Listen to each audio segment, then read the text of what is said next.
നമസ്കാരം. അസ്സലാമു അലൈക്കും. എൻ്റെ പേര് മിനിമോൾ എന്നാണ്. ഇന്ന് ബദർ ദിനാണ്.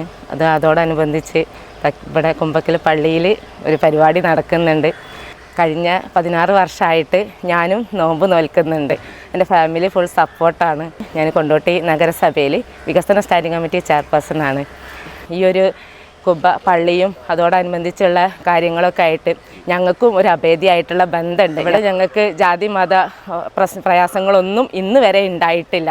എപ്പോഴും തോളോട് തോൾ ചേർന്ന് ഏതൊരു പ്രയാസം വന്നു കഴിഞ്ഞാലും സ്വന്തം സഹോദരങ്ങളെ പോലെ തന്നെ ചേർത്ത് പിടിക്കുന്ന ഒരു ടീമാണ് ഇവിടെ ഉള്ളത്. ഈ നാട്ടുകാർ ഈ ബദർ ദിനത്തിലും ഞങ്ങളെ വിഭാഗത്തിലുള്ള എല്ലാ ആളുകളും പിന്നെ ഇതുപോലെയുള്ള കുബേല പള്ളിയിലാണെങ്കിലും മറ്റു സുന്നി പള്ളികളിലാണെങ്കിലും ഒക്കെ നേർച്ച നടക്കുന്ന സമയങ്ങളിൽ വൈകുന്നേരങ്ങളിൽ അതിൻ്റെ ഭാഗവാക്കാവാറുണ്ട്. എല്ലാ വർഷങ്ങളും അത് തുടർന്ന് ഞങ്ങൾ പോരുന്നുണ്ട്.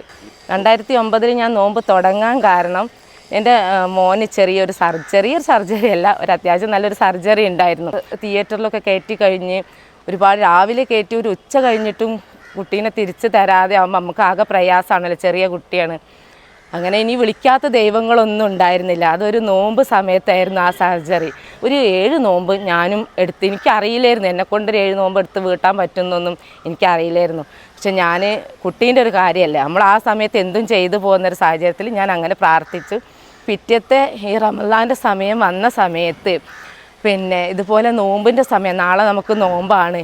പെട്ടെന്ന് എനിക്കിങ്ങനെ തോന്നുക, അയ്യോ നോമ്പാണല്ലോ, ഞാൻ കഴിഞ്ഞ തവണ ഇങ്ങനെ എടുത്തല്ലോ, എനിക്ക് നോമ്പ് എടുക്കണം എന്നിങ്ങനെ ഒരു മനസ്സിലൊരു തോന്നൽ. അപ്പം ഞാൻ ഏട്ടൻ്റെ അടുത്ത് പറഞ്ഞ് എനിക്കിങ്ങനെ തോന്നുന്നുണ്ട്, എൻ്റെ മനസ്സിന് എന്താണോ, എൻ്റെ വിശ്വാസം എന്താണോ അത് നീ ചെയ്യേ. ഇപ്പോൾ ഒരു നോമ്പ് നമുക്ക് പിടിക്കാൻ പറ്റാതെ വരുമ്പം മനസ്സിൽ വല്ലാത്തൊരു പ്രയാസം വരും. അജ്മീർ ഹാജയുടെ പിന്തുടർച്ചക്കാരനാണ്. 3 നൂറ്റാണ്ട് മുമ്പ് ഇവിടെ വന്നു. ഇവിടെ ആകെ കാട് പിടിച്ച് കിടക്കുകയാണ്. അങ്ങനെ കാട് വെട്ടി തെളിച്ച് അങ്ങനെയാണ് കൊണ്ടുവെട്ടി, അതാണ് കൊണ്ടോട്ടിയായി മാറി. പിന്നെ സ്ത്രീകൾക്ക് പ്രാമുഖ്യം നൽകി. സ്ത്രീകൾക്ക് അകത്തേക്ക് പ്രവേശനമുണ്ട്. ഇവിടെ അജ്മീറിലും ഇവിടെയും മാത്രമേ ഉള്ളൂ സ്ത്രീകൾക്ക് അകത്തേക്ക് പ്രവേശനം. ഇവിടെ ഇത് ബദർ ദിനം കൂടിയാണ്. ബദർ യുദ്ധത്തിലെ രക്തസാക്ഷികളെ അനുസ്മരിച്ചിട്ട് സാധാരണക്കാർക്ക് അതങ്ങോട്ടുള്ള അരിജൻസിന് കൊടുത്തിട്ട് മറ്റുള്ളവർക്ക് കൊടുത്തിട്ട് ഇസ്ലാം വിഭാവനം ചെയ്യുന്ന സ്ഥിതി സമത്വവും മതസൗഹാർദ്ദവും അത് ഇവിടെ പ്രാവർത്തികമാക്കി. ഇപ്പോൾ ഇത്രയും നൂറ്റാണ്ടുകളായിട്ട് അതിന് യാതൊരു ചടങ്ങുകൾ മാറ്റില്ല. പേര് മണി. എൻ്റെ അച്ഛനും അമ്മയ്ക്കുള്ള കാലം മുതലേ ഇവിടെ കൊണ്ടുപോട്ടി നിൽക്കുന്നത്. ഞങ്ങൾക്ക് കാർഡൊന്നും ഉണ്ടാവില്ല. അപ്പോൾ അവർ നമ്മളെ കാണുമ്പോൾ തന്നെ അവർക്ക് കൊടുക്കണം. അച്ഛനും അമ്മയ്ക്ക് മരിച്ചതിൻ്റെ ശേഷം ഞാൻ എല്ലാ വർഷവും ഇതേപോലെ ഞാനൊരു നബിദിനാഘോഷ പരിപാടിക്ക് ഈ മദ്രസിലെ കുട്ടികൾക്ക് എല്ലാ വർഷവും മുടങ്ങാതെ കൊടുക്കാറുണ്ട്.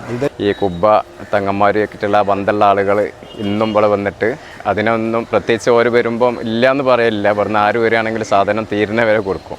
മറ്റുള്ള മതസ്ഥർ ആര് വരികയാണെന്നുണ്ടെങ്കിലും ഇവിടെ പിന്നെ മതം നോക്കാതെ തന്നെ കൊടുക്കാറുണ്ട്. കൊല്ലങ്ങളോളായിട്ട് നടന്നു വരുന്ന സംഗതിയാണ്. പ്രത്യേകിച്ച് തെക്കിയരക്കൽ എന്ന് പറയുമ്പം അവിടെ ആരും വന്ന് കൈ നീട്ടിക്കഴിഞ്ഞാൽ കൈ മടക്കാതെ അവർക്ക് കൊടുക്കേണ്ടത് കൊടുത്തിട്ടേ വിടുള്ളൂ. ഇപ്പം ഞാൻ പറഞ്ഞല്ലോ 10-12 കൊല്ലമായിട്ട് ഇവിടെ റബീഉൽ അവ്വലിനാണെങ്കിലും അതുപോലെ ഈ പിന്നെ ബദരീങ്ങളാണ്ടിൻ്റെ വർഷം ഞാൻ തന്നെ ഇവിടെ വെക്കാറുള്ളത്. പക്ഷേ അത് ഞങ്ങൾ എന്തായാലും കണ്ടതിന് വളരെ സന്തോഷമുണ്ട്.